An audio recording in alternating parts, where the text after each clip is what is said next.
नमस्ते friends, today will discuss what happens to an ageing narcissist. जो ageing narcissist होते हैं उनका जीवन किस प्रकार का बीतता है, आज हम इसके बारे में डिस्कस करेंगे। नार्सिसिस्ट लोग जब अपने यंग काल में होते हैं, अपने यंग एज में होते हैं, तो कहीं ना कहीं वो दूसरों को दुख और प्रताड़ना से भर देते हैं। और नार्सिसिस्ट लोगों का जो मेन सप्लाई होता है उसका तो जीवन ही बदल जाता है, अस्तित्व ही बदल जाता है। तो इस प्रकार से नार्सिसिस्ट लोग जो होते हैं अपने यंग एज में बहुत सारे लोगों को दुख और तकलीफ देते हैं, प्रताड़ना देते हैं और कहीं ना कहीं उनके जीवन के साथ जो है एक खिलवाड़ करने के लिए कसूरवाद होते हैं। तो इस प्रकार से नार्सिसिस्ट लोग जो होते हैं अपने ओल्ड एज में ये सारे कर्मा को फेस करते हैं इंटरेस्ट के साथ, क्योंकि उन्होंने जीवन काल में जितना भी दुख दूसरों को दिया होता है तो वो जो है उनको फेस करना ही पड़ता है। जैसे जैसे नार्सिसिस्ट लोग जो है ओल्ड एज की तरफ को बढ़ रहे होते हैं तो वो सारी चीज़ें जो उन्होंने दूसरों को दी होती हैं वो सरफेस में आती हैं।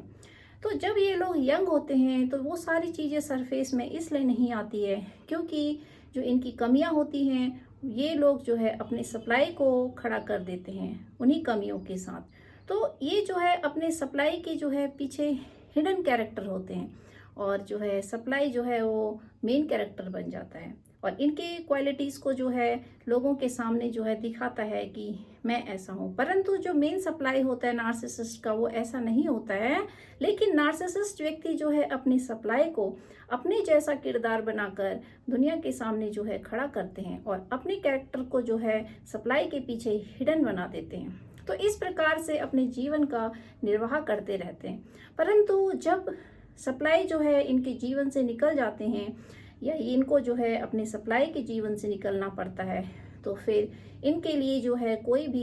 इनके लिए कोई भी जो है एक प्लेटफॉर्म नहीं रहता जहाँ पर ये जो है अपनी टॉक्सिसिटी को दे सके। क्योंकि जब ये यंग होते हैं तो बहुत ज़्यादा मैनिपुलेटिंग होते हैं और कहीं ना कहीं इनके दिमाग का जो स्तर होता है इनके यंग एज में बहुत ज़्यादा तीव्र चल रहा होता है। तो अपनी तीक्ष्ण बुद्धि से जो है ये जो है सारे गंदे काम करते हैं जिससे कि दूसरों को मैनिपुलेट करना, दूसरों के साथ जो है एक ड्रामा क्रिएट करना और अपने जीवन को जो है किसी भी तरीके से अच्छे से जो है निर्वाह करने की इनकी प्रवृत्ति रहती है। परंतु जब इनका ओल्ड एज आता है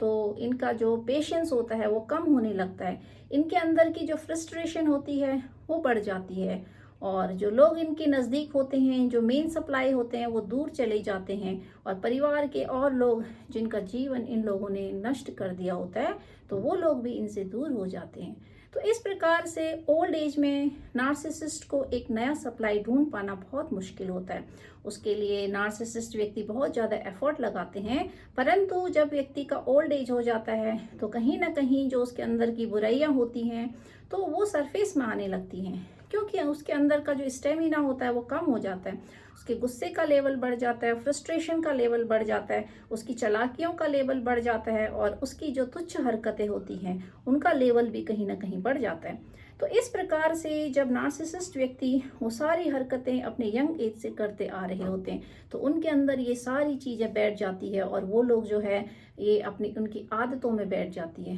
ये जो है इनके पार्ट ऑफ हैबिट बन जाता है। तो जब ये इनका हैबिट बन जाता है तो कहीं ना कहीं फिर ये जो है बाकी लोगों पे अप्लाई कर रहे होते हैं जो इनके सप्लाई नहीं होते हैं और कहीं ना कहीं फिर ये लोग जो है एक नया सप्लाई ढूंढने की कोशिश करते हैं। परंतु हर व्यक्ति जो है इमोशनल नहीं होता है, हर व्यक्ति सप्लाई नहीं बन सकता है, हर व्यक्ति के अंदर वो क्वालिटी नहीं होती है कि दूसरों की टॉक्सिसिटी को झेल सके और हर व्यक्ति के अंदर उतनी क्वालिटी नहीं होती है कि दूसरों के कैरेक्टर को जो है अपना बनाकर जो है अपने ही व्यक्तित्व को, अपने ही अस्तित्व को भूल जाए। तो जब इस प्रकार के लोग जो मेन सप्लाई के जैसे लोग जो है नार्सिसिस्ट को नहीं प्राप्त होते हैं तो नार्सिसिस्ट व्यक्ति जो है अपनी पूरी एफर्ट लगाता है, पूरा जोर लगाते हैं कि हमें जो है कोई इस प्रकार का सप्लाई मिल जाए, न्यू सप्लाई, जिसके साथ दोबारा से वो लोग जो है अपना माइंड गेम खेले। परंतु जब उनके ही जैसे लोग उनको मिलने लगते हैं, क्योंकि जो नार्सिसिस्ट लोग होते हैं जब ये उम्र के उस पड़ाव पर बढ़ रहे होते हैं, जब बुढ़ापा इनका इंतजार कर रहा होता है, तो इन लोगों को इन्हीं के जैसे लोग मिल जाते हैं जो इनका भी इस्तेमाल करते हैं और इनका यूज़ करते हैं। तब जो है नार्सिसिस्ट व्यक्ति को वही सारी पर्सनैलिटी, वही सारी चीज़ें जो है सहन करनी पड़ती है, फेस करनी पड़ती है। तो नार्सिसिस्ट व्यक्ति जब यंग होता है तो अपने पूरे जीवन काल में अपने कैरेक्टर को हिडन कर देता है और कहीं ना कहीं ये इतने मनी माइंडेड होते हैं कि अपने ही परिवार के धन को जो है लूटने में लगे रहते हैं। तो इसी वजह से जो नार्सिसिस्ट लोग होते हैं इनके अंदर पैसे को लेके इतनी भूख होती है कि ये जो है चाहते हैं कि परिवार का सारा पैसा इनके कंट्रोल में रहे और ये जो है लोगों पर कंट्रोल करें। और किस प्रकार से जो है इनकी यही कोशिश रहती है कि सामने वाले से जो है पैसे को कैसे निकलवाया जाए और कैसे जो है अपने लिए धन इकट्ठा किया जाए और सिर्फ अपने लिए यूज़ करें और दूसरे के धन को जो है किस प्रकार से हड़पा जाए, किस प्रकार से जो है। तो इस प्रकार से जो है ये लोग दूसरों के धन पे जो है नज़र रखते हैं, दूसरों की जो परिश्रम होता है उस पे नज़र रखते हैं। तो नार्सिसिस्ट व्यक्ति अपने जीवन काल में वो सारे ट्रॉमा, वो सारे दुख, सारी तकलीफ़ें जो दूसरों को देते हैं, दूसरों के जीवन को दुख और तकलीफ़ों से भर देते हैं, वो सारी चीज़ें जो है जब ये बुढ़ापे के स्टेज को क्रॉस कर रहे होते हैं तो इनको वो सारी चीज़ें सरफेस में आती हैं और इनके आगे जो है एक पिक्चर चलती है। वही सब चीज़ें जो ये दूसरों को देते हैं वो सब चीज़ें इनको फेस करनी पड़ती है। तो कहीं ना कहीं जब ये दूसरों के लिए इस प्रकार का प्लेटफॉर्म क्रिएट करते हैं तो ईश्वर जो है इनके इनके कर्मों को जो है सामने दिखाते हैं, सरफेस में लाते हैं और जो दिखाते हैं कि देखो आपने जीवन में जो है किन किन लोगों को दुख दिया, किन किन लोगों को प्रताड़ना दी। तो इस प्रकार से नार्सिसिस्ट व्यक्ति पूरे जीवन काल चाहे कितनी भी कोशिश कर ले अपनी पर्सनैलिटी को हाइड करने की, अपने कैरेक्टर को हाइड करने की और अपने को बहुत अच्छा दिखाने की, अपने को वो साबित करने की जो ये लोग नहीं होते हैं और दूसरे को वो साबित करने की जो वो लोग नहीं होते हैं। तो इनकी जो ये कोशिश रहती है ये इनके यंग एज तक ही जो है काम आती है, परंतु जैसे जैसे ये जो है अपने ओल्ड एज की तरफ को बढ़ रहे होते हैं तो इनकी जो पर्सनैलिटी होती है, the true personality, the real personality of a narcissist reveal in their old age. जब जैसे जैसे ये बुढ़े होने लगते हैं ये अंदर से क्या है, इनकी जो रियलिटी होती है वो फिर जो है सरफेस में आने लगती है और लोगों को पता चलने लगती है कि आप कौन हो, आप क्या हो। तो कहीं ना कहीं व्यक्ति जब ट्रॉमा में होता है, व्यक्ति के अंदर जो दुख हो जाता है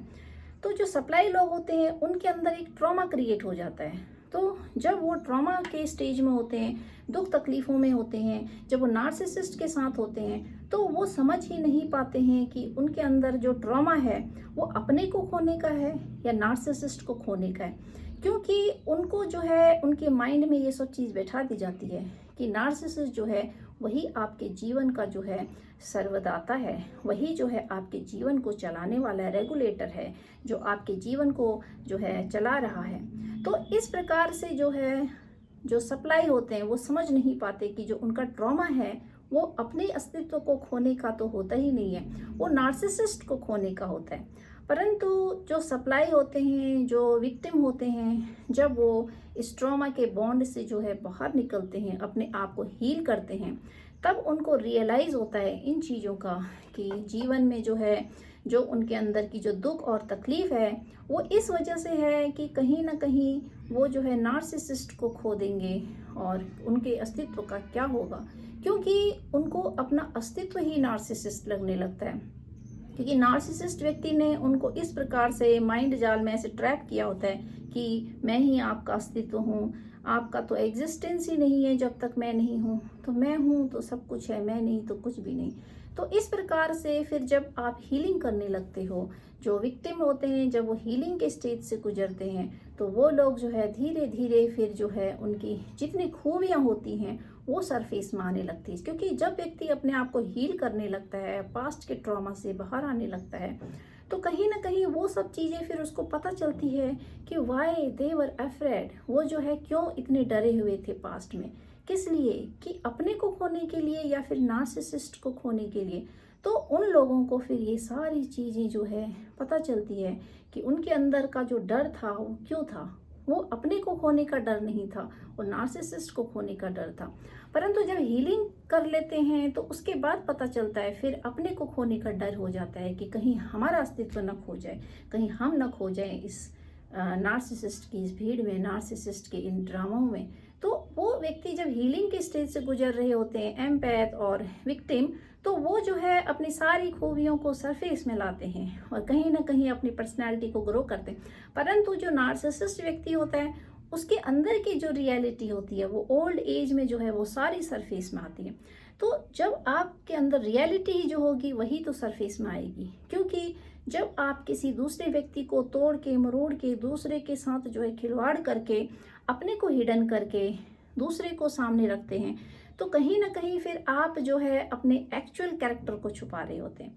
तो आप कितनी भी कोशिश कर लो, नार्सिसिस्ट लोग कितनी भी कोशिश कर लें अपने कैरेक्टर को छुपाने की, अपनी पर्सनैलिटी को छुपाने की, तो कुछ चीज़ें जीवन में चाहे कितनी भी कोशिश कर ले व्यक्ति, तो अच्छाई जो होती है वो अंधकार को फाड़ कर चीर कर, अगर आप प्रकाश हो तो अंधकार आपको जो है कैद नहीं कर सकता है। तो प्रकाश की जो रोशनी होती है वही अंधकार को चीर कर और फाड़ कर जो है आगे बढ़ जाती है। तो इसीलिए ये सोचना चाहिए कि आप अगर अंदर से जो है अच्छे हो, आपके अंदर क्वालिटी है, आप अंदर से जो है एक अच्छी सोल हो, तो आपका जो है ये डेविल सोल जो है कुछ समय के लिए आपको कैद कर सकती है, ट्रैप कर सकती है, आपके अंदर इल्यूजन क्रिएट कर सकती है, आपको स्ट्रैप जाल में फंसाया जा सकता है। क्योंकि आप जो होते हो एक लाइटनिंग सोल होते हो, तो कहीं ना कहीं जिस सोल के अंदर लाइट होती है उसको जो है नेगेटिव एनर्जी बहुत ज़्यादा ट्रैप करने की कोशिश करती है।